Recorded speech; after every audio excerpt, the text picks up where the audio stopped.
everyone, David Petersen here. I wanted to share a mouse guard model with you today that's a little unusual. It's a barrel carrier. Now, this one's unusual for a couple of reasons, both practical and story-wise in mouse guard. Now, the practical reason is that I probably didn't have to make it. It was probably something that I could have drawn without having a model for reference. But the other reason is the story reason, and it's not the carrier, but the barrel. What's in the barrel? Now, for the model, there's nothing in the barrel.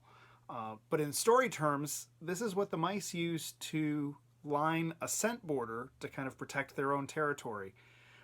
They go around and carve out their part of the world by marking their edge, the edge of their territory, like animals do. So that kind of tells you what's in the barrel. I'm sure that there's some other concoction stuff besides that one ingredient, that chief ingredient.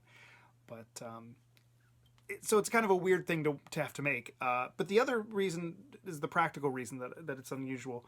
I didn't know what I would do with a barrel carrier, how I would draw that. So even though I didn't need it, it's not very technical in terms of needing this for geometric reference.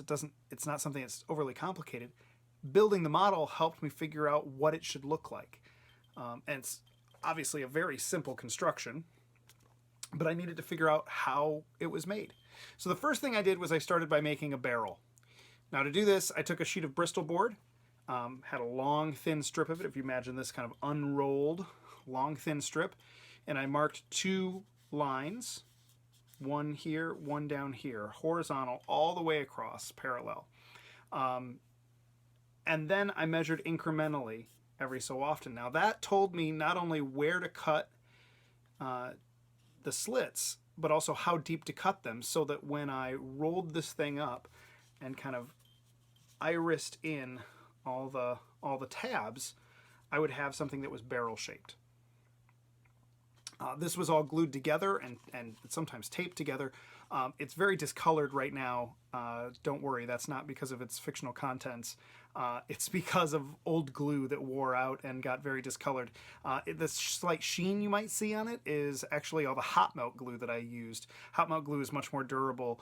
It's also sloppier and stickier and kind of gooier looking than what I was going for initially, but it holds up long term better than the rubber cement and glue stick that I was originally using.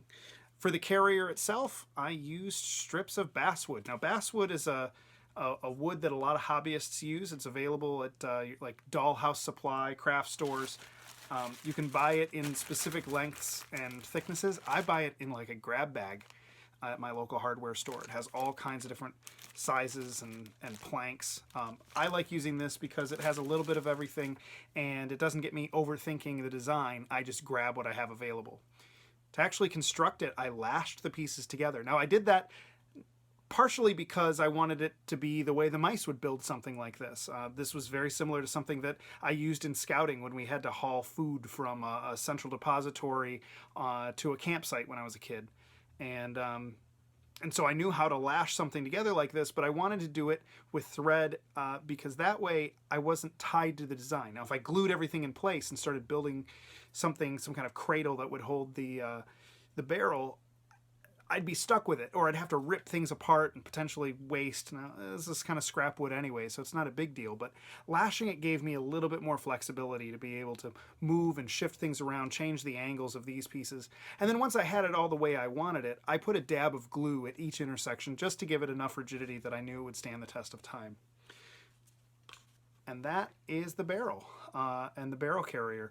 Mice would hold each end of this and walk along their scent border, being able to carry a very large portion of their concoction with a little tap on the side I designed. I didn't actually put it on the model, but story terms, it's on the side so that as they're walking, neither of them are walking through what they're depositing. And they can slowly walk the borders of their territory, letting other animals know that this is theirs. Thank you guys for watching. I hope you enjoy. And if you have any questions about model making or this model or models in general, please ask in the comments and I'll try to get to your questions. Thanks.